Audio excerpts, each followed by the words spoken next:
God honors those who honor him. 1 Samuel 2:30.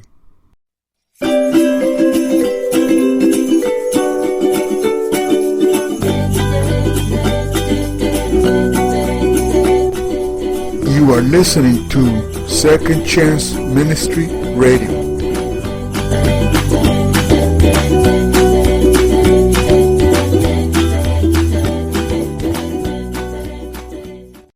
Five. The first cut is the deepest. There is a lot to say in her favor, but the other is more interesting. Mark Twain. Lila! The receptionist's voice was just short of a bray. Your 6 o'clock manicure is here. Shh! Lila shot the woman a look of aggravation. You'll wake Sam. She watched as the man, now sprawled across her barber's chair, twitched in restless slumber, his dark lashes feathering across his rugged cheeks, his massive shoulders more than filling the chair. It happened every week. Judge Sam Nazar would show up for a shave and a trim, and within minutes his chin would fall to his muscular chest, his eyelids would droop, and a gentle snore would come rumbling from Lila's corner of the salon. Sometimes he even talked in his sleep, sharing the latest courtroom intrigue in a low murmur only Lila heard and never shared. The other stylists found it amusing. Slumbering Sam, they called him, when he was fast asleep and out of earshot. Wide awake, seated behind the bench in his flowing black robe, Judge Sam was a formidable sight. Only a fool would poke fun at such a giant in the Dallas judicial community. One of the youngest on the bench, Sam had a hard-earned reputation and a hard-driving style. Hadn't he tossed drug dealers behind prison walls for life without parole? Didn't he routinely send greenhorn attorneys running from his courtroom, their tails tucked between their trousered legs, afraid of disbarment or worse? And the death penalty? An easy call for Judge Sam. He'd sentenced dozens of men to their deaths without blinking an eye or shedding a tear, if his countenance could be trusted. The legends that swirled around Sam Nazar were legion, though how accurate the stories were, well, that was anybody's guess. Like that rumor about his wife burning to death in a tragic fire soon after their wedding. Somewhere in West Texas, people said, though nobody had newspaper clippings to prove it. Or the old yarn that he'd chased off a dozen gang members with a bone. A bone? Folks were crazy. Then there was the tale about Sam killing a runaway lion at the Dallas Zoo. Witnesses said he didn't even have a gun, just wrestled the lion to the ground and broke the animal's jaw. One look at his hands, twice the size of most men's, and Lila believed that one. Judge Sam was the law, and everybody in the Metroplex knew it. Judge Sam was also in love with her, and nobody even suspected it. Me? Lila? Not a society type in sequins and furs, a stylist at a downtown salon. A nice place, sure, but she'd hoped for better someday. When Sam strolled into her life, she thought she'd found her ticket to riches and comfort. Even if he did talk about his God more than she liked, his tailored suits and designer ties told her there was gold underneath his high and mighty exterior. But he didn't give her money or gifts. He only gave her his love. At least, that's what he called it. She'd heard the word before plenty of times, and it usually meant something else altogether. He didn't offer her his name or promise they'd have a future together. He only offered his head in her capable hands every Thursday, and his arms wrapped around her slim waist every Saturday night. Lila, your next appointment is here. Ignoring the insistent voice of the receptionist blaring over the salon speakers, Lila slid a styling comb through Sam's hair and cast an admiring professional gaze on the natural body and dark, generous waves beneath her fingers. He wore his hair longer than any judge in Texas and didn't care who complained about it. Instead, he'd fix his piercing black eyes on hers and issue an order. Comb it any way you fancy, but take no more than 1/8 of an inch off the ends. Hear me, gal? She looked down at him now, her scissors flashing in the artificial light of the cutting edge, and sleeked a damp clump of hair flat between her fingers, sliding the sharp blade along the edge. Snip. 1/8 inch fell to the black and white vinyl squares beneath her feet. Snip. Another cascade of wet ends drifted to the floor. Lila worked in silence, blocking out the hubbub around her in order to concentrate on the man who'd come to mean much more than a greenback tip in the soda glass prop by her salon mirror. She'd never told a soul how she felt about Sam. Wasn't sure she knew herself. He was surly and unpredictable and, truth be told, dangerous. He also had a charisma about him that hinted at old money, serious social connections, and Texas roots that went all the way down to Molten Rock, best she could tell. Of this, she was certain. If she'd met Sam a few years earlier, he might have kept her from chasing after all the wrong sort of men, the kind Sam threw behind bars every chance he got. They'd all been physically strong, but morally weak, every one of those men, and their weaknesses had proven to be their undoing. Problem was, when they fell, they never failed to drag her down another notch with them. Sam rolled his broad shoulders, trying to get more comfortable in her chair, even in his sleep. The innocent action sent a cool shiver tripping up Lila's spine. Strength in a man always got her attention. It made her skin tingle and her breath catch, and her imagination run wild. Sam Nazar was all about power. Powerful muscles wrapped around a powerful mind, acquainted with powerful friends in high places. He scared her almost to the point of fainting when he dropped in her chair every Thursday afternoon. Maybe it was better that he snoozed while she snipped. It made her less nervous that way. Even if he did occasionally tuck love notes in her smock pocket or whisper endearments in her ear when she bent over him with conditioner in her palms, the man was definitely less threatening when his eyes were closed. Sliding the comb beneath the long hair in the back of his neck, she smoothed the hair upward and felt a rough line of scar tissue underneath the black strands. What's this? She'd never noticed it before. Intrigued, she ran a fingertip along the jagged length of it. Without warning, Sam jerked, making her jump and accidentally jab his thick neck with her scissors. In an instant, he was sitting up straight, fully awake and looking none too happy. She'd barely broken the skin, but still, a dot of blood blossomed into a tiny stream running down the back of his neck. What the? His eyes were angry storm clouds as he pressed an expensive handkerchief against the wound. Judge, I'm so sorry. She watched him stanch the small red blotch while she swallowed a lump that was climbing up her windpipe with alarming speed. He lowered his hand and glanced at the red spot. Then his eyes met hers and cooled as quickly as they'd heated. A wry smile stretched across his face. Just a tiny scratch, sweetheart, judging by the blood. Well, you're the judge. A wave of relief left her lightheaded, giddy. I'm truly sorry, Sam. She gently touched the edge of the scar tissue hidden under his hairline. When I found this, he yanked her wrist with a rough twist. Don't touch that. Oh, I didn't... You never... Her relief dissipated like hairspray. She shrugged, hoping to appear nonchalant. It just surprised me, that's all. Well... He tossed her hand aside as if to dismiss the subject. No problem, Lila. Just a sensitive spot, that's all. Finish cutting while my hair's still wet, will you? Her hands were shaking as she gathered up another section of hair. Sensitive, you say? That scar tissue looks like it's been there a while. Does it still hurt? His voice dropped to a murmur. Some wounds never heal. Oh.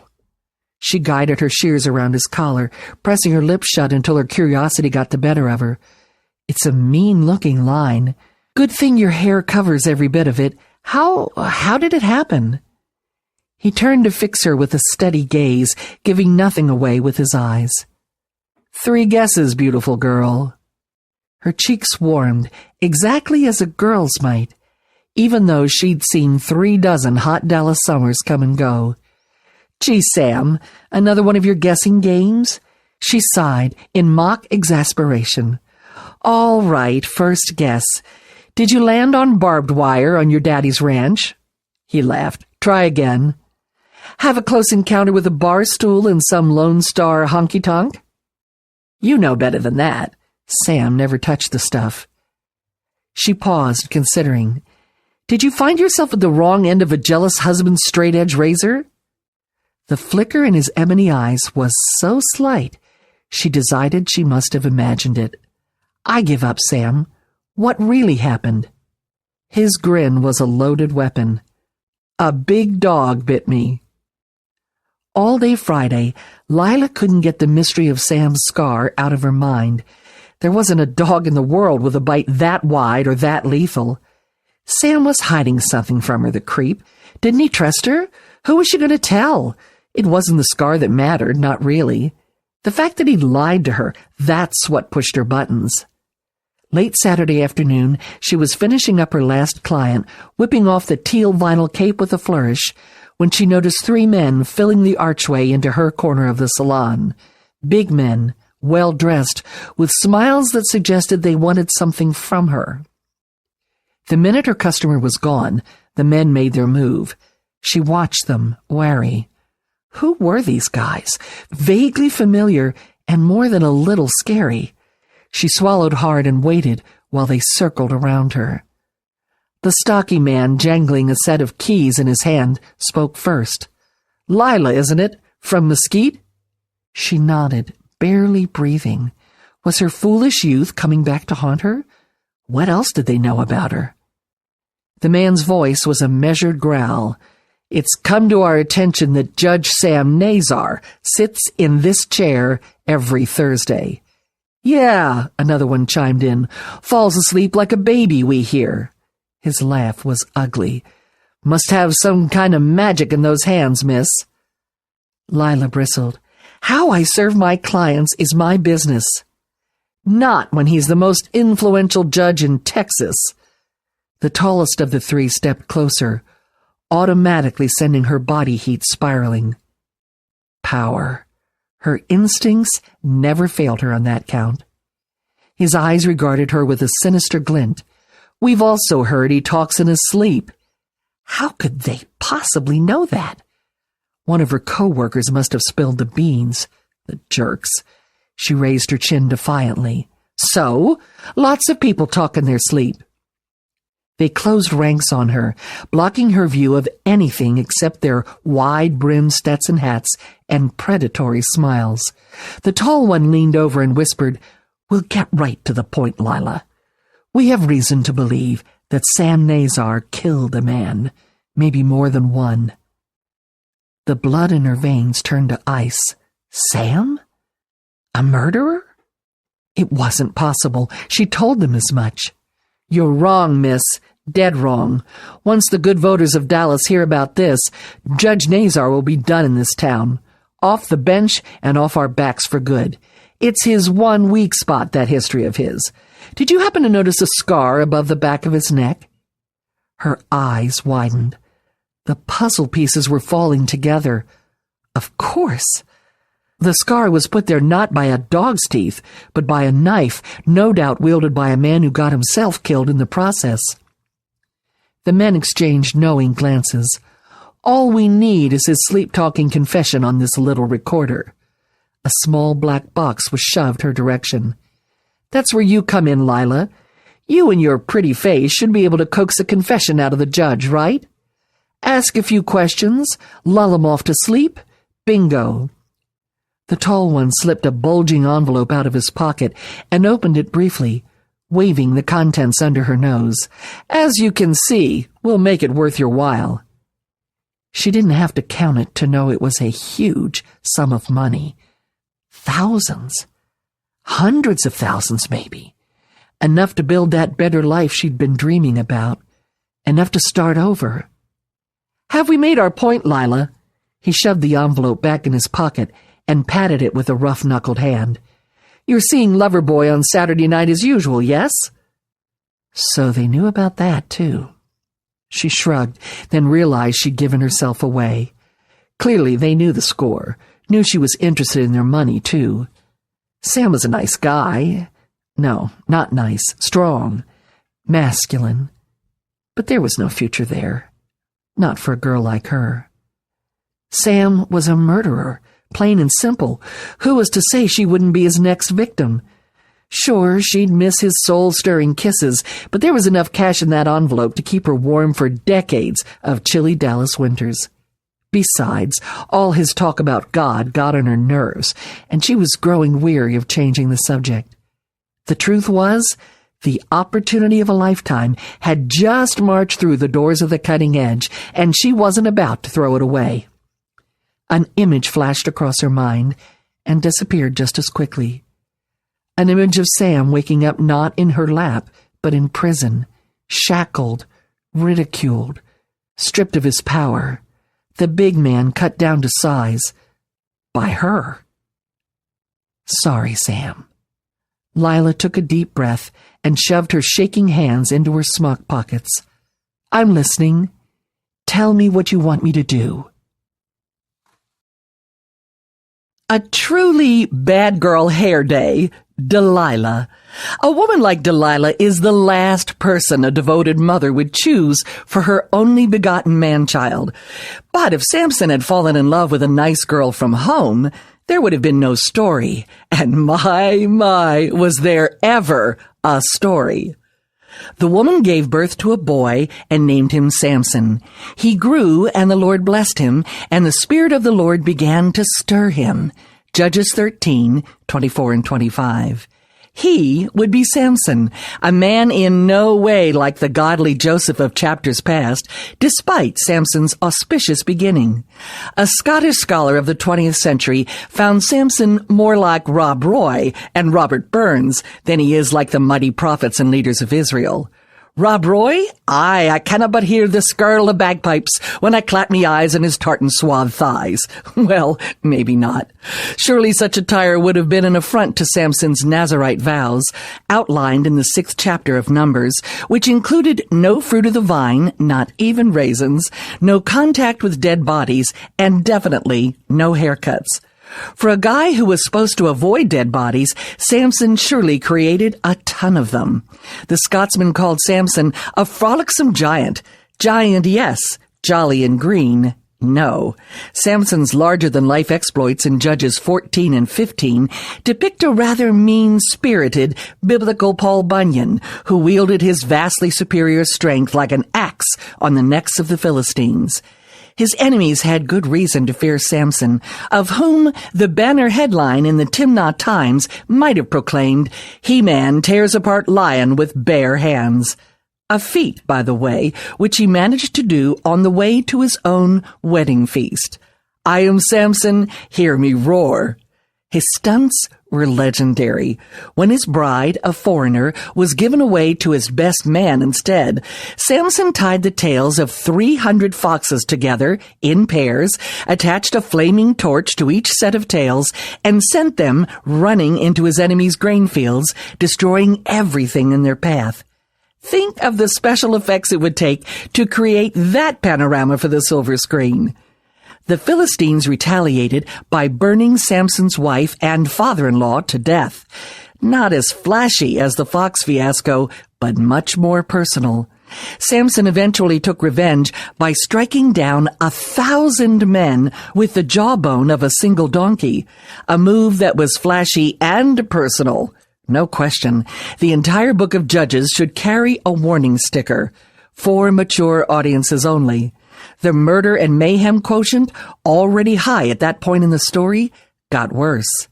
Samson found his way to a prostitute's bed in Gaza while his enemies slept at the city gate, waiting to kill him in the morning. Our hero outsmarted them by jumping up in the middle of the night, lifting that very gate onto his broad shoulders, and carrying it to the top of a hill nearly 40 miles away. Clearly, even a night of passion couldn't deplete the superhuman resources of this Herculean man. Arnold, Sly, and Jean-Claude at their bench-pressing best wouldn't stand a chance against this muscle-bound brute, though Samson needed someone to cut him down to size. It took a woman to accomplish the task, a woman named Delilah. Sometime later, he fell in love with a woman in the valley of Sorek whose name was Delilah. Judges 16:4. In Hebrew, Delilah is variously translated as languishing or weak. In Arabic, Delilah means flirt or a coquettish woman. By any definition, this Valley girl's charms worked on poor, besotted Samson, who not only trusted her, but loved her. We are never told that she loved him in return, yet it's clear that he cared deeply for her. She was not a one-night stand like the woman in Gaza, or an abandoned wife like the woman in Timnah. He fell in love with the woman, period. The other two women are not named in Scripture, but this mysterious woman of whom we know so little, no past, no nationality, no family, had a name, and a delectable one at that. We know very few facts about Delilah, but the things we do know raise more questions than they answer. She lived in the valley of Sorek, between Israelite and Philistine lands, which tells us where her home was located, but not where her allegiance dwelled. Was she Philistine or Israelite? The scholars can't agree on that one. She had a house of her own, a rare distinction, unless she was independently wealthy, meaning the bribe that followed wouldn't have had nearly as much appeal. Or she could have been a widow, or a prostitute. Though, if that was the case, why wasn't she so named, since the harlot in Gaza sported that label? Besides, if Delilah regularly sold her services, when did she find time for this long, hairy affair with Samson? One commentator called her the undesirable woman. The what? That was one attribute of Delilah that goes without saying. Desirability. Obviously, that writer never laid eyes on the lady, who must have been quite a looker to capture Samson's eye and heart. That she was a fallen woman of loose morals, we have no doubt, since Samson spent time alone with her in her inner chamber, something good girls didn't do.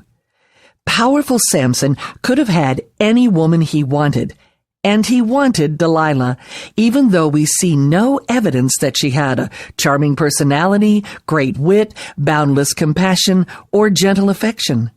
Only one explanation remains. She was an extraordinary beauty who knew how to display her body, hair, and face to snare a man's heart. Even strong men can harbor a hidden weakness. For Samson, that vulnerable spot wasn't his long hair. It was Delilah herself. Over the centuries, commentators have slung buckets of mud in Delilah's direction. Though referred to merely as a woman in the Scripture, she's since been labeled a harlot, a heartless seducer, a temptress, dark and sinister, a temple prostitute, and one of the lowest, meanest women of the Bible, the female Judas of the Old Testament. The way I see it, the operative word for Delilah might be pawn.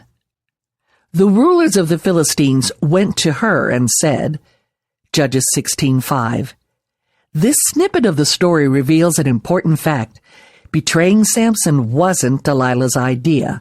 Yes, she bought into it, literally, as we'll see in a moment, but conventional wisdom says follow the money. In this case, the money led directly back to the Philistine heads of state. They were the ones who planted the seeds of betrayal in her heart. If Delilah were on the witness stand, I'd have only one question for her. Delilah, darling, did you choose to be with Samson for your own pleasure and then hear from the Philistines, or did those bad boys set you up to tear Samson down from day one? Such a technicality would merely satisfy my own curiosity, since, as far as the outcome of the story is concerned, it really doesn't matter. Either way, sooner or later, Delilah was summarily used by powerful politicos with payback on their minds. She might get our sympathy vote, though, if we knew she was coerced into it. See if you can lure him into showing you the secret of his great strength, and how we can overpower him so we may tie him up and subdue him.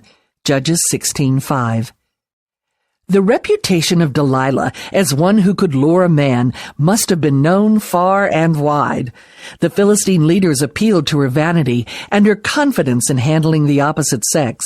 They realized Samson's strength was superhuman, that its source was a secret, not just a healthy diet, daily workouts, and a dose of steroids.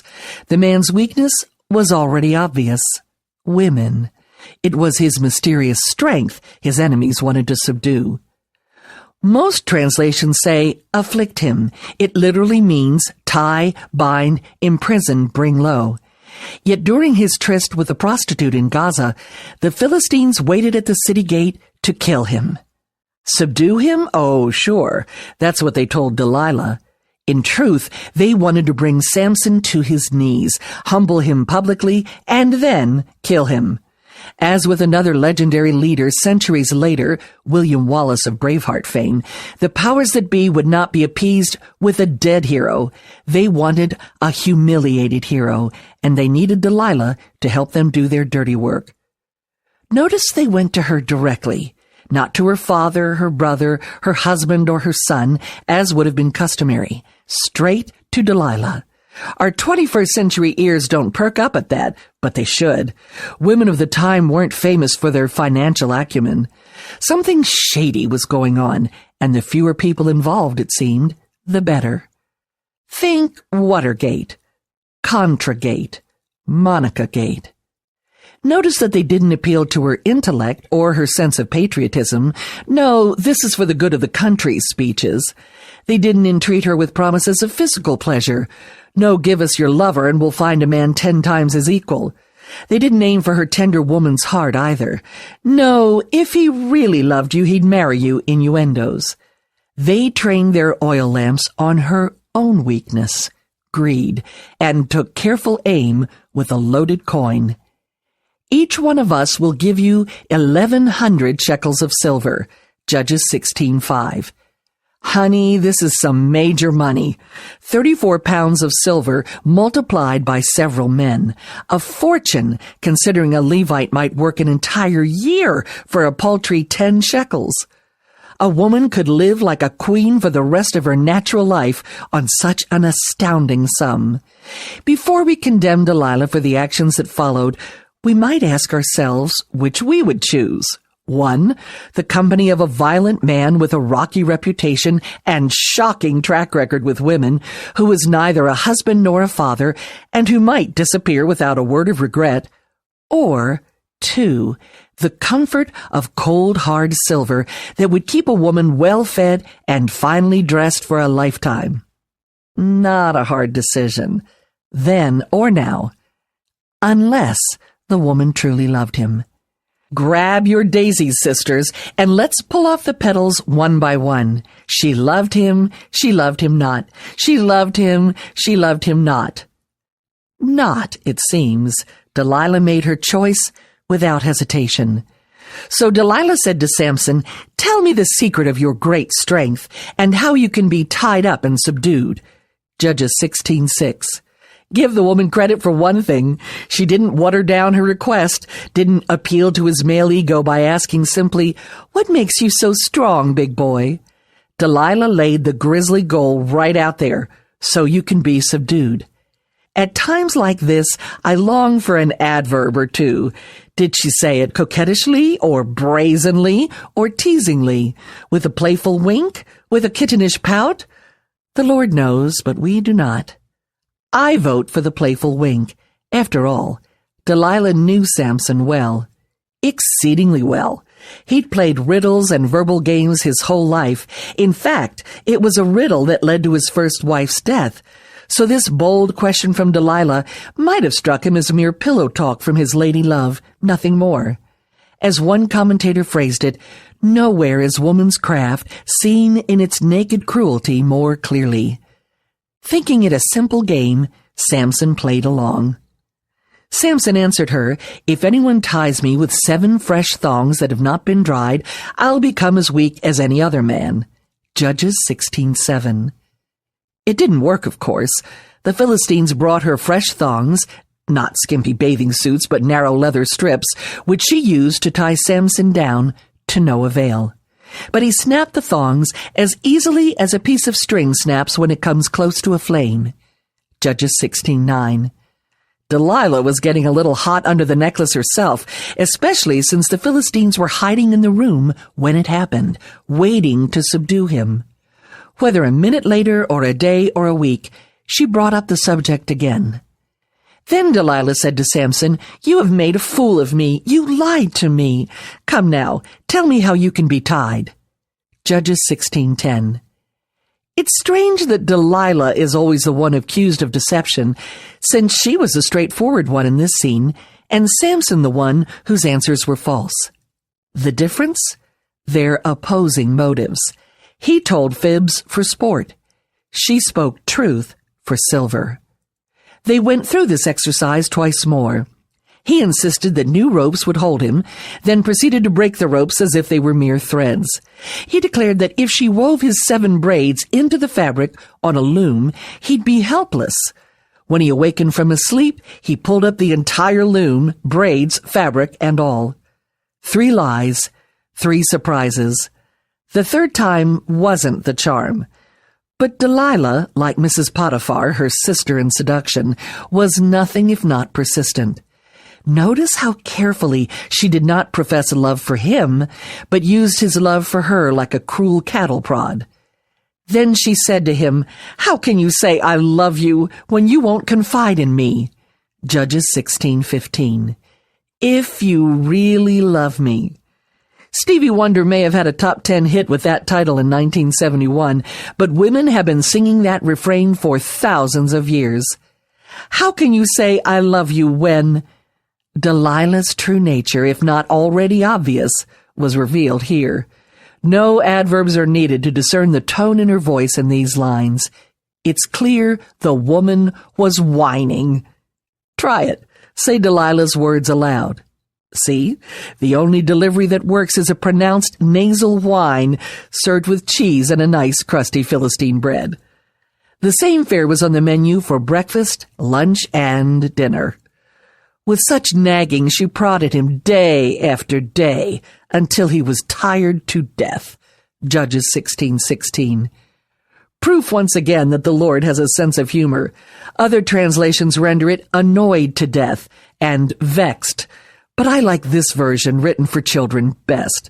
He became so tired of it, he felt like he was going to die. Nag, nag, prod, prod, whine, whine. It was enough to wear the man down to the nub, exactly as his first wife managed to do 2 chapters earlier.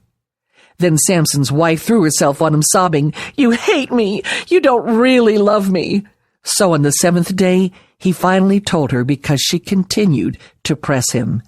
Judges 14:16 and 17. It was déjà vu all over again. Samson clearly had a hankering for wine, women, and song.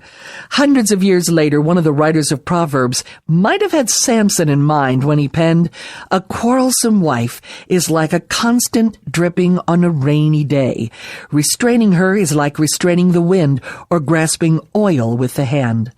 Proverbs 27:15 and 16.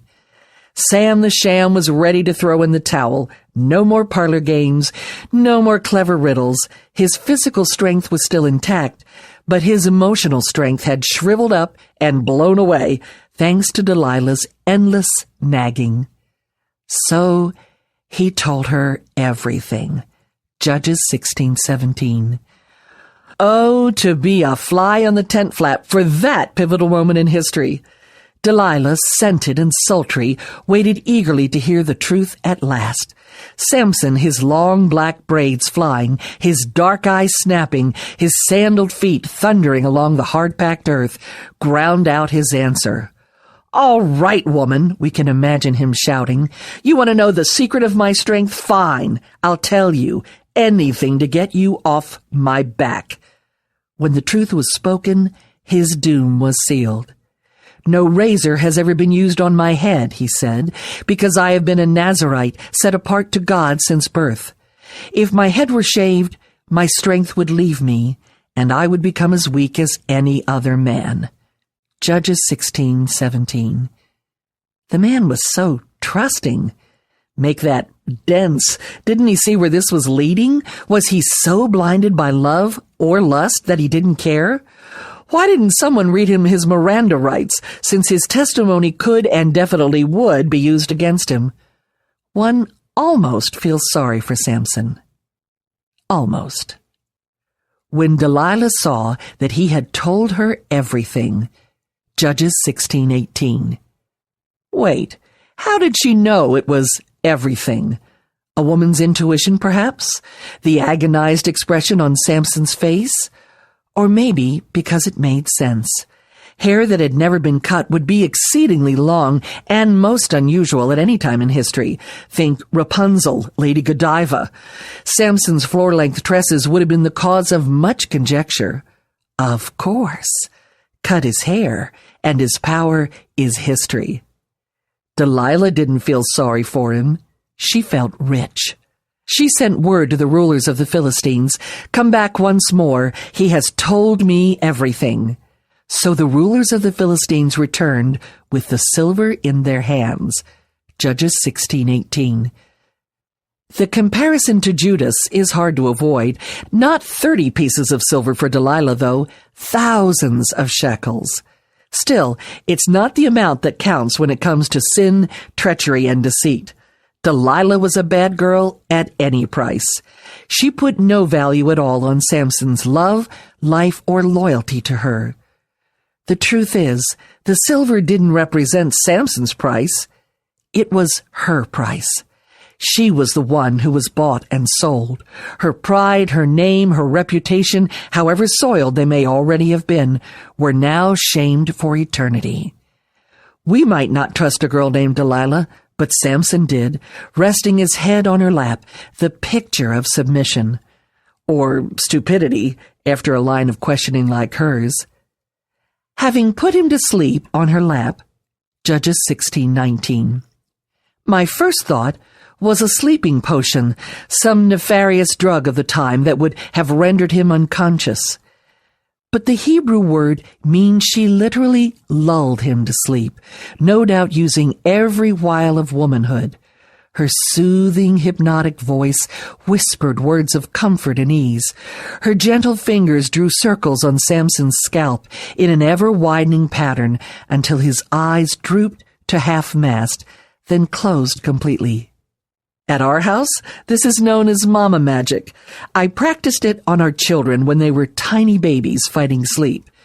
After every other base was covered, clean diaper, full tummy, warm blankie, it was time for my secret weapon, making circles on their downy heads. Round and round I went to the tune of "Hush, little baby, don't say a word." Indeed, I didn't have to say diddly squat. My soft voice and sleepy circles took care of everything. Here, though, we have an adult man and woman who were sexually intimate. So, undoubtedly, Delilah had more devious ways to be sure her man was thoroughly exhausted. Whatever her methods, they seemed most effective, sending Samson off to lullaby land with his head on her knees and his life in her hands. She called a man to shave off the 7 braids of his hair, and so began to subdue him. And his strength left him. Judges 16:19. Why did she call a man to do the dirty work? Because she didn't dare risk moving this giant of a man from her lap while she reached for the scissors? Because at the last minute she couldn't bring herself to do it, knowing that she was not only ending his life, but their relationship as well? It sure enough wasn't because her cosmetology license had expired. My guess is that if Samson awoke mid-snip, Delilah didn't want to be the one caught cutting off his source of power. She did call out a warning of sorts, but it was more likely her cue to the Philistines. "He's out like a light. Make your move." Samson awakened thinking the occasion would be like the last 3, that he would shake off the ties that bound him and raise his arms in victory once more. But he did not know that the Lord had left him. Judges 16:20. He found out soon enough. We won't dwell on the gouged-out eyes and the bronze shackles and the prison sentence that followed. Suffice it to say that Samson learned the hardest lesson of all about the consequences of sin: separation from God. At this point in the story, Delilah disappears from Scripture, slinking off to an ignominious end, we assume, resurfacing through the ages in paintings by Rubens and Moreau, in the writing of Milton, and even as the title of Tom Jones' 1968 hit record about a cheating woman named, what else? Delilah. She's a legend, a household word, a one-name wonder about whom history and the Bible reveal nothing more. As Victor Mature said of Hedy Lamarr in Cecil B. DeMille's 1949 classic, Samson and Delilah, The name Delilah will be an everlasting curse on the lips of men. Good exit line, mister. Samson, however, made one more earth-shaking appearance when his enemies gathered to celebrate their triumph over him. Why, oh why, didn't they give him a haircut for the occasion, just to be on the safe side? But the hair on his head began to grow again. Judges 16:22. His dependence on God was growing right along with his dark locks. All he needed was the right time and place to put his growing strength to the test. The temple was bulging with Philistines that day. From their viewpoint on the roof, 3,000 watched as Samson was dragged out to perform for the assembly. Did he entertain them with marvelous demonstrations of muscle, or with clever riddles for which he was renowned far and wide? Perhaps seeing him led there by the hand, blind and weakened, was sufficient sport for their jaded palates. The most intriguing question of all, was Delilah in the audience? One wonders how she could resist the spectacle. Surely her presence would be expected. We can imagine the necks craning around the temple courtyard and hear the whisper of gossips who'd found a tasty morsel to chew on. Is that her? Is it Delilah in the flesh? Look at that tunic, will you? Must have cost a fortune.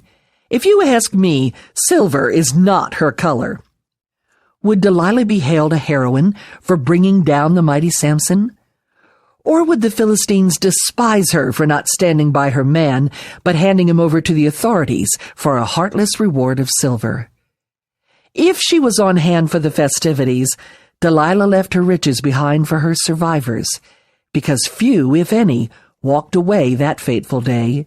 Samson managed to save his reputation, if not himself, when he called on God for one last show of strength and pulled down the pillars of the crowded temple around him, killing many more when he died than while he lived. The prophet Zechariah's words, penned nearly a millennium later, would have served as a fitting epitaph for Samson's grave. Not by might, nor by power, but by my Spirit, says the Lord Almighty. Zechariah 4:6. Samson, despite causing his parents unending grief by choosing a Philistine wife, then a Gaza prostitute, then a vapid valley girl, still made the Hebrews' honor roll. And what more shall I say? I do not have time to tell about Gideon, Barak, Samson, Jephthah, David, Samuel, and the prophets, who through faith conquered kingdoms, administered justice, and gained what was promised, who shut the mouths of lions, whose weakness was turned to strength. Hebrews 11:32-34. Samson in the company of David and Samuel? Impressive big guy. Even with all his failings, he still had a heart for God, while our bad girl Delilah had a heart only for herself and for money.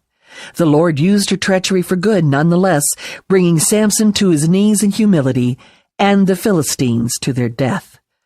A century ago, a commentator concluded, Delilah rises suddenly from darkness and goes down in a horizon of awful gloom. Maybe Delilah left town long before that disastrous day. Or maybe the last thing she saw, before her eyes closed for eternity, was the strong hero she'd once brought to her knees, lifting his eyes up to the heavens, calling on a God she would never know. Of all Delilah's shortcomings, this was by far the greatest. Not that she was rich in silver, but that she was poor in spirit. What lessons can we learn from Delilah? The love of a man is to be treasured. Oh, when I think of the hearts I trampled rather than treasured in my foolish youth. Yes, my heart got mashed plenty of times as well, but it was my own heartless tendencies that needed curbing. When men declare their love for us, we should handle them with utmost care, even if the feelings aren't mutual. For the sake of future marital happiness, or to leave their hearts intact for another woman down the pike, let's be gentle and trustworthy with their brave declarations. The heart of her husband trusts in her. Proverbs 31:11. Silver and gold aren't very good company. What Delilah gained in goods, she surely lost in relationships. The same thing can happen to us when we pursue a materialistic lifestyle and leave behind dear friends in our frenzy of accumulation. Money separates people more often than it joins them. Remember when we were brownies and we sang about friendships? One is silver and the other gold. Let's pull our citipons up to the campfire and choose warm golden memories over the company of cold silver. To be esteemed is better than silver or gold. Proverbs 22:1. Weaknesses need to be strengthened, not exposed. On purpose or by mistake, the people we're closest to eventually reveal their vulnerable spots and weaknesses. We need to fight the urge to use that knowledge against them as a weapon for public embarrassment, even in jest. Does that person have an unusual mannerism, a phobia, a quirky private habit, a deep-seated concern? Zip those lips, girls. Keeping someone else's limitation a secret between the two of you will knit you closer together. In the workplace, it's a step toward friendship and respect. In marriage, it's a tool for intimacy. In all things, it's a way to honor the Lord.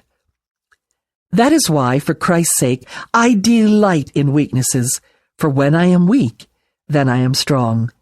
2 Corinthians 12:10. For a happy home, keep your scissors out of reach.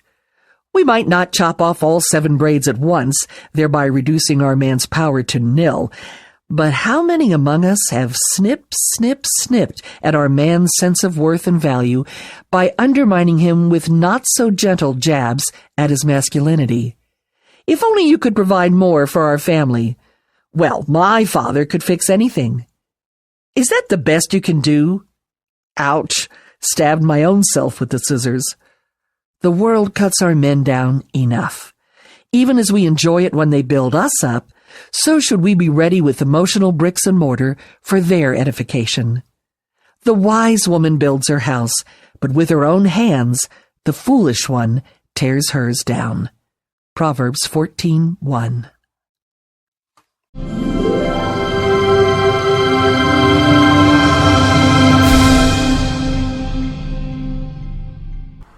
You are listening to Second Chance Ministry Radio.